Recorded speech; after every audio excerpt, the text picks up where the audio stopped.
லைஃப்பில் இந்த மாதிரி ஒரு பெயின்ஃபுல்லான ஒரு சுச்சுவேஷனை நான் ஃபேஸ் பண்ணதே கிடையாது. மனசு முழுக்க வலி வலி மட்டும்தான். இந்த சுற்றுப்பயணத்தில் என்னென்ன மக்கள் பார்க்க வராங்க, அதுக்கு ஒரே ஒரு காரணம் தான், அவங்க என் மேலே வச்சிருக்கிற அன்பும் பாசமும். அந்த அன்புக்கும் பாசத்துக்கும் நான் எப்பவும் கடமைப்பட்டிருக்கிறேன். அதனால தான் இந்த சுற்றுப்பயணத்தில் மற்ற எல்லா விஷயங்களையும் தாண்டி மக்களுடைய சேஃப்டி, அதில் எந்த காம்ப்ரமைஸும் பண்ணிடக்கூடாதுன்றதுக்காக தான் அது என் மனசில் ரொம்ப ஆழமாக இருக்கும் அந்த எண்ணம்.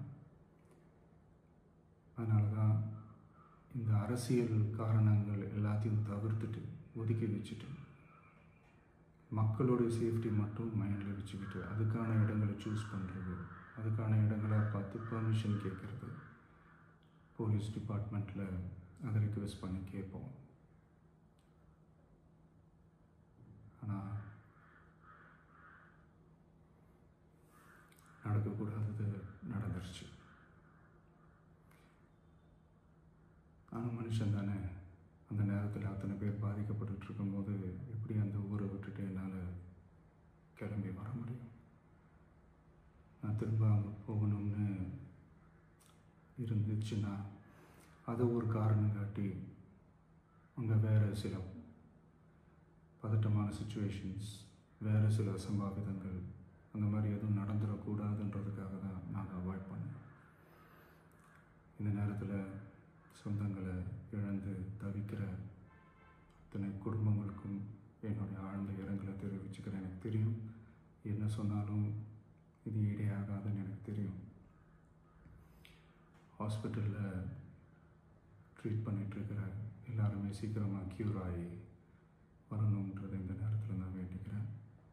கூடிய சீக்கிரமே உங்கள் எல்லாரையும் நான் சந்திக்கிறேன். இந்த நேரத்தில் எங்களுடைய வலிகளை, எங்களுடைய நிலைமையை புரிஞ்சுக்கிட்டு எங்களுக்காக பேசின அரசியல் கட்சிகளை சார்ந்த நண்பர்கள், தலைவர்கள் அனைவருக்கும் என்னுடைய நன்றியை தெரிவிச்சுக்கிறேன். கிட்டத்தட்ட ஒரு 5 மாவட்டத்துக்கு பிரச்சாரத்துக்கு போனோம். இந்த மாதிரி எதுவுமே நடக்கல. ஆனால் கரூரில் மட்டும் ஏன் எப்படி நடக்குது, எப்படி நடக்குது? மக்களுக்கு எல்லா உண்மையும் தெரியும். மக்கள் எல்லாத்தையும் பார்த்துக்கிட்டு இருக்கிறாங்க.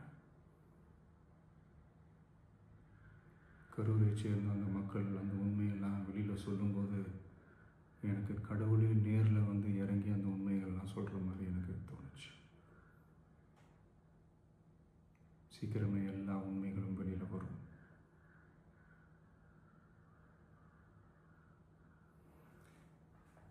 எங்களுக்கு தரப்பட்ட இடத்துல நாங்கள் போய் அந்த ஸ்பாட்டில் நின்று நாங்கள் பேசிட்டு வந்தோம். அதை தாண்டி எந்த தவறும் எங்கள் சைடில் நாங்கள் எதுவுமே செய்யலை.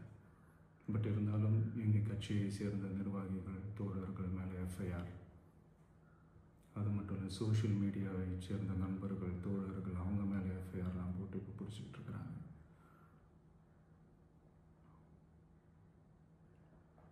சிஎம் சார், உங்களுக்கு ஏதாவது இந்த பழி வாங்கணும் அப்படின்ற எண்ணம் ஏதாவது இருந்துச்சுன்னா என்ன வேணாலும் பண்ணுங்க. அவங்க மேலே கை வைக்காதீங்க. நான் ஒன்று வீட்டில் இருப்பேன், இல்லை நான் ஆஃபீஸில் இருப்பேன்.